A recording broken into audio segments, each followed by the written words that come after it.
Hi friends, welcome to Rehana stitching class channel. இன்னைக்கு நம்ம சேனல்ல வந்து ஒரு டாப்போட நெக்க ஸ்டிட்ச் பண்ணும்போது அது எப்படி ஃபினிஷிங் பண்றது அப்படின்றத இந்த வீடியோல பார்க்கலாம் फ्रेंड्स. என்ன டிசைன் வேணுமோ அதை டாப்ல கட் பண்ணிடுங்க. கட் பண்ண அதே மாதிரி இப்போ எனக்கு வந்து ஒரு டைமண்ட் ஷேப் மாதிரி நான் கட் பண்ணி வச்சிருக்கேன். சோ இது லைனிங் இல்லாம வெறும் டாப் தான் ஸ்டிட்ச் பண்ண போறேன். சோ அதுக்கு வந்து நான் பேலன்ஸ் வந்து டாப்போட கீழ் பகுதியில் இந்த மாதிரி ஒயிட் கலர் கிளாத் வருது. ஸோ அதோட பேலன்ஸ் கிளாத் இருக்குது. ஸோ இந்த கிளாத்தை வந்து நம்ம ஃப்ரண்ட் சைடு இந்த பிங்க் கலருக்கு கான்ட்ராஸ்ட்டாக நெக்கு வந்து ஒயிட் கலரில் வர மாதிரி பைப்பிங் மாதிரி ஒரு 1 இன்ச் பைப்பிங் மாதிரி நான் கொடுக்க போகிறேன் மேலே. ஸோ அதுக்கு ஃபஸ்ட்டு இந்த கிளாத் எடுத்துக்கோங்க. அந்த எக்ஸ்ட்ரா இருக்க கிளாத்தை வந்து நான் 2ஆக எடுத்திருக்கேன். டபுளாக இருக்குது கிளாத்து. ஸோ ஃப்ரண்ட்டு பேக்கு பார்த்துக்கோங்க, எது ஃப்ரண்ட்டு எது பேக் அப்படின்ட்டு. இது வந்து ஃப்ரண்ட்டு, இதுவும் ஃப்ரண்ட்டில் தான் இருக்குது. பேக் வந்து உள்ள சைடு இருக்குது. இப்போ இந்த கிளாத்தில் வந்து ஃபஸ்ட்டு நெக்கோட வித்து மார்க் பண்ணிக்கோங்க. நெக்கோட வித்து வந்து ஃபஸ்ட்டு ஒரு 1.5 இன்ச்சு விட்டுடுங்க. ஏன்னா நம்ம நெக்கு வந்து இங்கேருந்து தான் ட்ரா பண்ணுவோம். இது வந்து நம்ம ஃப்ரண்ட் சைடு வந்து வந்துடும் இந்த 1 இன்ச்சு கிளாத்து. ஸோ இங்கேருந்து இப்போது நெக்கோட வித்து எவ்வளோ மார்க் பண்ணிங்க? நான் வந்து 2.25 மார்க் பண்ணியிருக்கேன். ஸோ 2.25 திருப்பி இங்கேருந்து ஒரு 2.25. ஸோ நம்ம ஆஃப் தானே 2.25 மார்க் பண்ணியிருக்கோம். ஸோ இங்கேருந்து 2.25, இங்கேருந்து 2.25. இது வந்து என்னோடய சென்டர் பாயிண்ட்டு. இப்போ 2.25 மார்க் பண்ணிட்டேன். இப்போது இங்கே 1 இன்ச்சு விட்டோம்ல, அதே மாதிரி இங்கேயும் 1 இன்ச்சு மார்க் பண்ணிக்கிறேன். ஏன்னா இங்கேருந்து நம்ம கட் பண்ணி எடுத்துடலாம். பேலன்ஸ் இருக்க இந்த கிளாத்தை வந்து கட் பண்ணி எடுத்துடலாம்.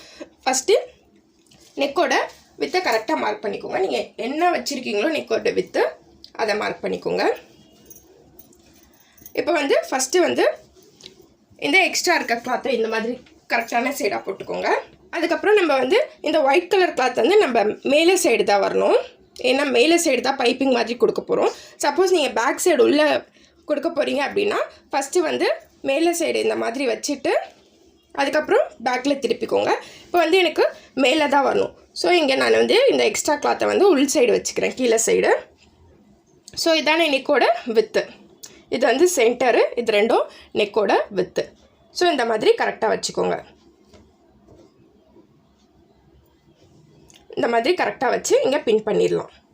இப்போ நெக்கு வித்துக்கிட்ட கரெக்டாக இந்த மாதிரி வச்சு நான் வந்து பின் பண்ணிவிட்டேன். இப்போ பின் பண்ணதுக்கப்புறம் வந்து இந்த கிளாத்தை வந்து 1/4 இன்ச்சுக்கு அப்படியே விட்டுட்டு இங்கேருந்து ஃபுல்லாக நம்ம என்ன ஷேப்பில் வந்து நெக்கு கட் பண்ணியிருக்கோமோ அந்த ஷேப்புக்கு 1/4 இன்ச்சில் தையல் போடணும்.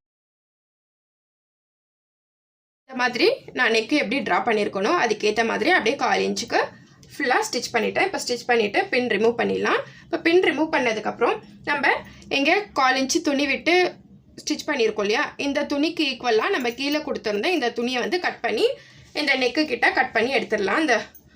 இந்த துணியை இப்போ இந்த மாதிரி நான் கட் பண்ணி துணியை வெளியே எடுத்துட்டேன். இப்போ எங்கெங்கே நமக்கு இந்த மாதிரி வி ஷேப்பு இந்த மாதிரி இருக்கு இல்லையா, வி ஷேப் மாதிரி எங்கெங்கே இருக்கோ அந்த இடத்துல வந்து சின்னதாக கட் கொடுத்துடலாம். தையலில் படாமல் தையலுக்கு முன்னாடி வரைக்கும் கட் கொடுத்துடணும். பார்த்து கட் பண்ணுங்க, தையலில் படக்கூடாது. இந்த மாதிரி கட் பண்ணுறதுனால நம்மளுக்கு வந்து துணி வந்து ஈஸியாக ஃப்ரண்ட்டில் திரும்பும். இப்போ இந்த பேக்கில் இருக்க இந்த ஒயிட் துணியை வந்து இந்த மாதிரி நம்ம ஃப்ரண்ட்டில் திருப்பணும். ஏன்னா நம்ம ஃப்ரண்ட்டில் தான் இந்த பைப்பிங் மாதிரி கொடுக்க போகிறோம் இந்த ஒயிட் துணியை. ஸோ நான் ஃப்ரண்ட்டில் திருப்புறேன். இப்போ இந்த மாதிரி திருப்பிட்டு இங்கே நம்ம கரெக்டாக இந்த தையல் எல்லாம் இருக்கு இல்லையா, இந்த தையலை கரெக்டாக இந்த மாதிரி விரித்து பிடிச்சிக்கணும். அப்போ தான் நம்மளுக்கு கரெக்டாக ஷேப் வரும். ஸோ இந்த மாதிரி கரெக்டாக துணியை எல்லாம் நல்லா உள்ளே தள்ளி விட்டுட்டு இந்த ஓரத்தில் அப்படியே நம்ம ஃபுல்லாக நம்ம எந்த டிசைன் இது பண்ணியிருக்கோமோ அந்த டிசைனுக்கு ஏற்ற மாதிரி அப்படியே ஃபுல்லாக ஓரத்தில் ஸ்டிச் பண்ணிடணும் நெக்கில்.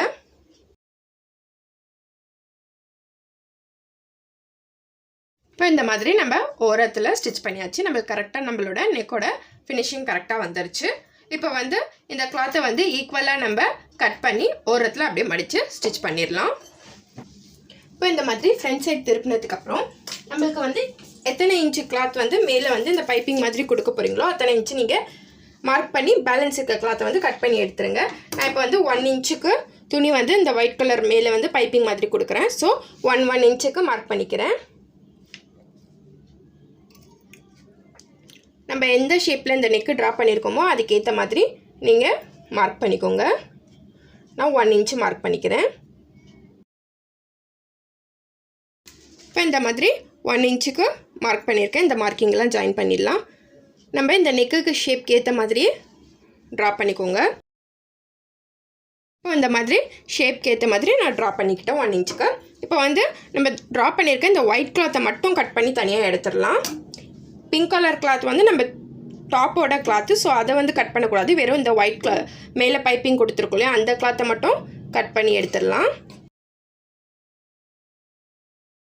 ஸோ இப்போ இந்த மாதிரி நான் கட் பண்ணி எடுத்துக்கிட்டேன். இப்போ கட் பண்ணி எடுத்ததில் இப்போ வந்து இந்த ஓரத்துலலாம் பிசுறு இருக்குது. ஸோ அந்த பிசுறு வந்து நமக்கு தெரியாமல் இருக்கிறதுக்கு சும்மா ஒரு 1/4 இன்ச்சுக்கு துணி மடித்து இந்த மாதிரி மேலே வச்சு அதே மாதிரி துணியை உள்ளே மடித்து நம்மளுக்கு இந்த நெக்கு ஷேப்க்கு ஏற்ற மாதிரி அப்படியே ஓரத்தில் இந்த சைடு ஒரு தையல் போட்டால் நம்ம நெக்கு வந்து ஃபினிஷ் ஆகிடும்.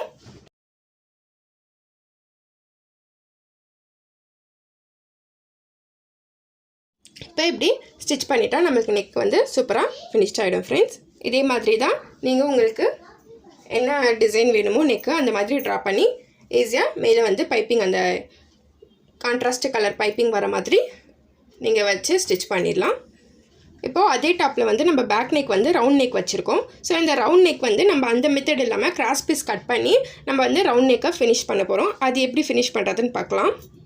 இப்போது நான் வந்து பேலன்ஸான ஒயிட் கிளாத்தில் வந்து இந்த மாதிரி கிராஸ் பீஸ் கட் பண்ணி ஜாயின் பண்ணி வச்சுருக்கேன். இதை வந்து நான் இப்போது பேக் நெக்கோடு அட்டாச் பண்ணி பேக் நெக் ஃபினிஷ் பண்ண போகிறேன்.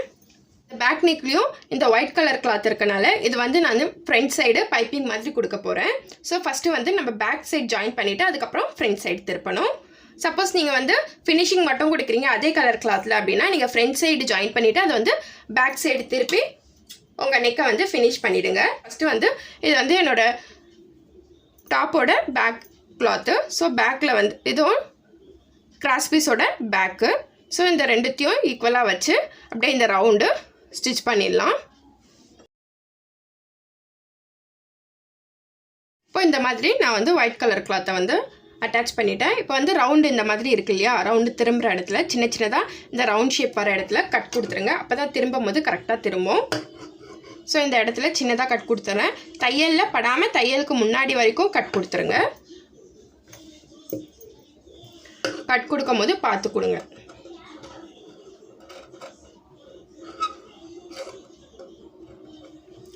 இப்போ இந்த மாதிரி இந்த இடத்துல கட் கொடுத்துட்டு ஸோ ஃப்ரண்ட் எடுத்துக்கிறேன். இது வந்து என்னோட டாப்போட ஃப்ரண்ட்டு.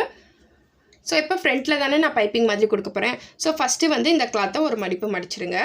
இந்த மாதிரி மடிச்சுட்டு அதுக்கப்புறம் இன்னொரு ஃபுல்லாக இந்த ஒயிட் கலர் கிளாத்தை ஃபுல்லாக இந்த மாதிரி மடித்து இந்த ஓரத்தில் அப்படியே ரவுண்டாக அதே மாதிரி மடித்து ஸ்டிச் பண்ணிவிடுங்க.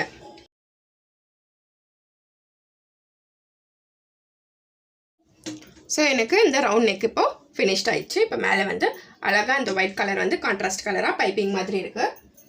ஸோ இப்போ நான் வந்து ஷோல்டர் ஜாயின் பண்ணிட்டு ஃப்ரண்ட் நெக்கும் பேக் நெக்கும் எப்படி வந்து ஃபினிஷிங் வந்திருக்குன்னு பார்க்கலாம். இப்போ ஷோல்டர் ஜாயின் பண்ணுறதுக்கு ஃபஸ்ட்டு இதை வந்து கரெக்டான சைடு வச்சுக்கோங்க. இந்த ஃப்ரண்ட் பீஸை வந்து பேக் சைடு போட்டுக்கோங்க. இந்த மாதிரி போட்டுக்கிட்டு 2 துணியும் ஈக்குவலாக வச்சு இந்த 1/2 இன்ச்சுக்கு அப்படியே ஸ்ட்ரெயிட்டாக 2 தையல் போட்டுக்கோங்க.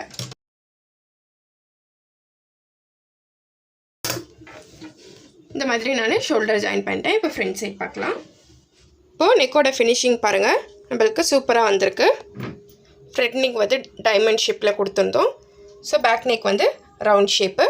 ஸோ இந்த மாதிரி நம்ம ஸ்டிச் பண்ணால் நம்மளுக்கு நெக்கோட ஃபினிஷிங் வந்து சூப்பராக இருக்கும். உங்களுக்கு இந்த வீடியோ பிடிச்சிருந்தால் லைக் பண்ணுங்கள், ஷேர் பண்ணுங்கள். மறக்காமல் ரிஹானா ஸ்டிச்சிங் கிளாஸ் சேனலை சப்ஸ்கிரைப் பண்ணிவிடுங்க ஃப்ரெண்ட்ஸ். வேறு ஏதாவது இன்ட்ரெஸ்டிங்கான வீடியோஸ் வேணும்னா கமெண்ட் பண்ணுங்கள். Thank you friends. Bye friends.